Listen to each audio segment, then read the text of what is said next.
Dans cette vidéo, je vais expliquer comment fonctionne une entreprise et quelles sont les compétences nécessaires pour gérer une entreprise. Quel que soit le secteur d'activité ou la taille d'une entreprise, petite, moyenne ou grande, elle réalise son activité suivant un schéma de fonctionnement simple. Alors au centre, il y a l'entreprise. Il y a deux types de marchés. Et en relation avec chaque marché, il y a des entrées et il y a des sorties. Donc, du côté droit, il y a des entrées et des sorties, et du côté gauche, il y a des entrées et des sorties. Les entrées, c'est ce qui entre dans l'entreprise et qui vient de l'extérieur, d'un marché. Ce qui sort, ce sont les sorties de l'entreprise et qui vont vers un marché. Voyons maintenant en détail les entrées et les sorties. Les entrées, ce sont les achats de l'entreprise, ce que l'entreprise achète. Il s'agit des marchandises, des matières premières, des emballages, des produits consommables, l'énergie par exemple. Ces produits sont vendus à l'entreprise par des fournisseurs. L'entreprise doit payer ses achats, elle doit payer ses fournisseurs. Ces paiements, ce sont des sorties d'argent. Alors la sortie d'argent, c'est la contrepartie de l'entrée des marchandises. Ça, c'est un point important. Voyons maintenant ce qui se passe à l'intérieur de l'entreprise. À l'intérieur de l'entreprise, il y a la production. C'est la transformation des matières premières et des autres produits achetés en des produits finis. Cette transformation se fait en plusieurs étapes. À chaque étape, on ajoute des composants, on ajoute d'autres éléments jusqu'à ce qu'on arrive à fabriquer un produit fini. Ces produits finis constituent les sorties. Ils sont destinés au marché de consommation, c'est-à-dire aux clients. C'est la vente. Les clients payent l'entreprise et l'argent entre dans l'entreprise. C'est un flux d'argent. Ce flux d'argent, c'est la contrepartie de la sortie de marchandises. Donc, d'un côté, il y a une entrée de marchandises et une sortie d'argent, et de l'autre, il y a une sortie de produits finis et une entrée d'argent. L'approvisionnement, puis la production, et enfin la vente ou la commercialisation, ce sont les trois principales fonctions de l'entreprise. Je donnerai ici quelques explications du fonctionnement de ces fonctions, leur rôle, leur objectif, et le chapitre suivant sur l'organisation va traiter avec plus de détails l'organisation de toutes les fonctions de l'entreprise. Alors, premièrement, la fonction approvisionnement. Prenons l'exemple de notre entreprise, le Très Bon Lait. Pour cette entreprise, l'approvisionnement, c'est l'achat des marchandises, c'est-à-dire les matières premières, qui vont nous permettre de fabriquer des produits laitiers, comme le lait pasteurisé, les yaourts, les fromages frais, etc. Ces approvisionnements sont le lait. L'approvisionnement en lait se fait auprès des fournisseurs du lait, qui sont les producteurs, les agriculteurs qui disposent des vaches laitières, par exemple. Il y a aussi le sucre c'est un produit important pour fabriquer les yaourts. L'approvisionnement de cette matière se fait auprès des fournisseurs de sucre, des producteurs comme par exemple l'entreprise Cosumar. Il y a aussi les fruits, les fraises, les abricots, etc. Les fruits qui entrent dans la fabrication des yaourts. L'approvisionnement de ces produits se fait auprès des fournisseurs spécialisés. Il y a aussi d'autres produits comme le chocolat, les arômes, pour la production des produits comme Danette, etc. Il y a aussi une matière très importante, ce sont les emballages. En plastique ou en carton, ce qu'on appelle les packs.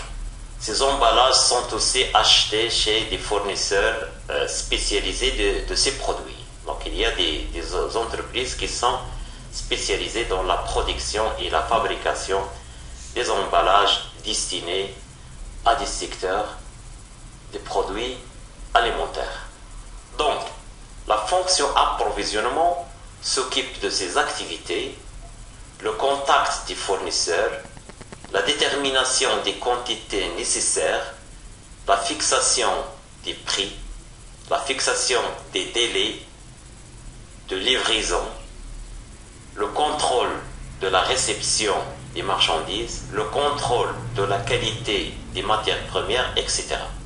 C'est une fonction très importante parce que s'il n'y a pas d'approvisionnement, l'entreprise ne peut pas fonctionner. Dans cette fonction approvisionnement, il y a bien entendu des responsables. Donc c'est une fonction qui est organisée. Il y a des responsables qui s'occupent des achats, qui s'occupent de la gestion des stocks, qui s'occupent de la livraison aux autres services, etc. Ces responsables travaillent avec des techniques, des statistiques, des techniques d'approvisionnement pour négocier les prix des matières premières, des techniques de gestion des stocks. Il y a plusieurs techniques pour gérer les stocks, pour ne pas tomber en manque de produits, en rupture de stock, etc. Ces techniques vous seront enseignées dans d'autres matières. Voyons maintenant la fonction production aux fonctions techniques. Les matières premières, lorsqu'elles entrent dans l'entreprise, elles sont stockées tout d'abord et petit à petit, on les transforme suivant la demande du marché. Sous forme de produits prêts à la consommation, lait, fromage, etc. La transformation se fait en plusieurs étapes et se traduit par des charges comme par exemple le paiement des salaires, le paiement des charges de production, etc. Ces charges sont des dépenses. Cela veut dire que l'entreprise, au niveau des processus de transformation, au niveau de la production, elle dépense, il paye les charges. Cette fonction de production, elle est importante parce qu'il doit être flexible. Ça veut dire flexible, ça veut dire que l'entreprise doit adapter sa capacité de production au volume de vente au marché. Autrement dit, lorsque la demande du marché augmente, il faut que l'entreprise augmente sa production. Et lorsque la demande baisse, il faut que l'entreprise baisse sa production. Donc, la production, elle doit être flexible. Ça veut dire qu'elle s'adapte à la demande du marché. Lorsqu'il y a une augmentation, il faut augmenter. Lorsqu'il y a diminution, il faut diminuer la production. Et ce n'est pas toujours facile à faire. Deuxième élément qui concerne cette fonction production, c'est que les biens produits doivent être de bonne qualité. C'est-à-dire, ils doivent permettre de satisfaire les clients, les besoins des clients. Sinon, si les produits ne sont pas de bonne qualité, ces clients vont se diriger vers les produits de la concurrence. C'est au niveau de la fonction production que la qualité des produits doit être assurée, doit être contrôlée, doit être suivie. Troisième élément, la production doit être faite avec les plus faibles coûts de production. Il ne faut pas dépenser beaucoup parce que l'entreprise doit tenir en compte ses prix de production par rapport à ceux de la concurrence. Pour rester compétitive, l'entreprise doit avoir des coûts de production très faibles. Et cela nécessite de travailler avec des machines performantes, d'éliminer les gaspillages, etc. En quatrième lieu, la production doit être faite dans des délais raisonnables, c'est-à-dire en conformité avec le niveau de la demande. Les délais de production sont une variable très importante qu'il faut contrôler au niveau des processus de production.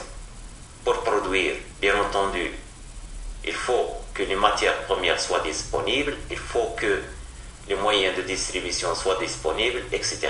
Donc la gestion des délais est un élément très important qu'il faut gérer au niveau du processus de production. Alors toutes ces tâches de la production sont aussi sous la responsabilité des responsables de la production et des autres responsables de la qualité. Par exemple, il y a un responsable contrôle qualité, il y a un responsable de l'entretien du matériel, parce que le matériel, il faut l'entretenir, il faut le réparer, il faut le changer pour que la production ne s'arrête pas et pour que les délais soient respectés. Puis enfin, les produits sont vendus sur le marché. Et c'est là que le travail de la fonction commerciale commence, schématiquement. Là, il y a la publicité, il y a la promotion des ventes, il y a le marketing, il y a le contact avec le distributeur, la gestion des circuits de distribution, les études de marché, le paiement des clients, etc., etc. Tout un ensemble de problèmes qui relèvent de la responsabilité de la fonction commerciale. Cette fonction est importante, pourquoi? Parce que, comme vous le remarquez, c'est à ce niveau-là que l'entreprise commence à récupérer l'argent qu'elle a dépensé au niveau de la fonction approvisionnement et au niveau de la fonction production. Donc, la fonction commerciale, c'est le lieu où l'entreprise commence à récupérer son argent. À côté de ces fonctions, il y a une autre qui est très importante. C'est la fonction qui nous montre est-ce que l'entreprise a réalisé des bénéfices ou est-ce qu'elle a réalisé une perte. C'est cette fonction qui gère l'argent de l'entreprise. Celle qui fait la gestion financière, celle qui fait la comptabilité analytique.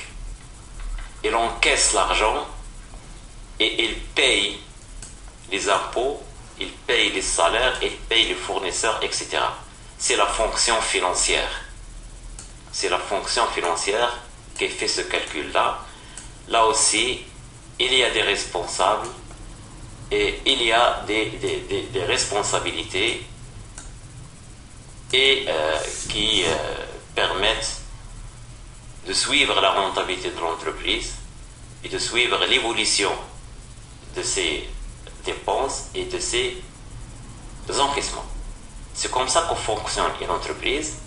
Si je veux résumer maintenant ces 4 fonctions, je peux dire que la fonction approvisionnement s'occupe de la gestion du coût, des délais, de la qualité et des quantités des marchandises et des produits qui sont nécessaires pour assurer l'activité normale de l'entreprise.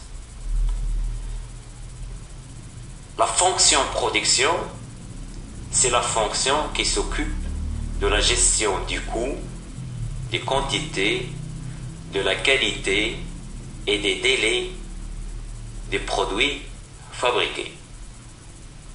La fonction commerciale, c'est la fonction qui s'occupe de la vente, du marketing et des techniques commerciales, les études de marché, etc. La fonction financière, enfin, c'est celle qui s'occupe de l'encaissement de l'argent, du décaissement des dépenses et du calcul des résultats. Merci beaucoup et à un prochain cours.